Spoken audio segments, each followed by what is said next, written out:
rcf.fr.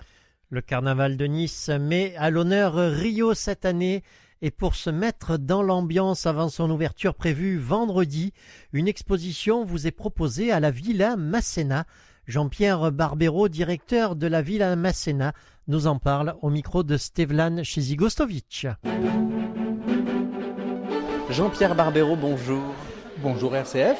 Merci d'être avec nous aujourd'hui. Alors, à la Villa Masséna, vous vous mettez aussi aux couleurs du carnaval. C'est normal, on est à Nice, on est à quelques encablures de cet endroit où il va y avoir les corsos, la bataille des fleurs. Présentez-nous cette exposition, c'est carnaval, mais c'est carnaval beaucoup aussi de Rio. C'est le carnaval de Rio, mais le musée Masséna, c'est un musée d'art et d'histoire qui raconte ce qui a fait Nice et ce sur quoi nous avons influencé.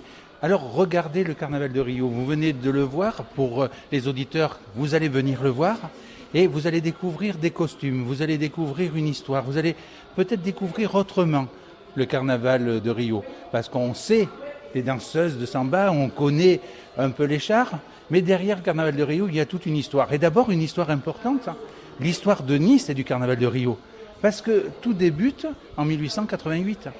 1888, Pedro II, empereur du Brésil, vient à Nice avec sa fille. Et avec la princesse Elisabeth, ils sont reçus. On a un article du journal de 1888, de février, qui précise comment Nice a reçu cet empereur. Ils découvrent les batailles de fleurs, le carnaval, et là, la position, c'est de faire la même chose à Rio. Et donc, les premières batailles de fleurs, c'est Nice qui s'exporte à Rio.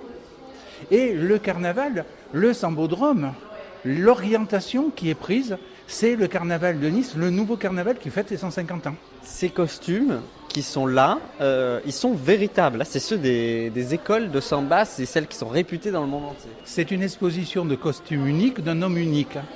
L'histoire d'un Belge qui, à un moment donné, a une passion pour le carnaval. Et il veut vivre le carnaval de Rio. Il va à Rio, il commence petit à petit à être dans les gradins, puis sur les corsos, il est figurant, et il se lie d'amitié avec des personnes dans les écoles de samba. Et dans ce moment, on lui propose un jour d'être sur un char. Il est figurant, et puis il y a des positions dans les chars. On est Yanas, si on a plus de 65 ans et on est une femme. On est d'estac central, d'escale latérale.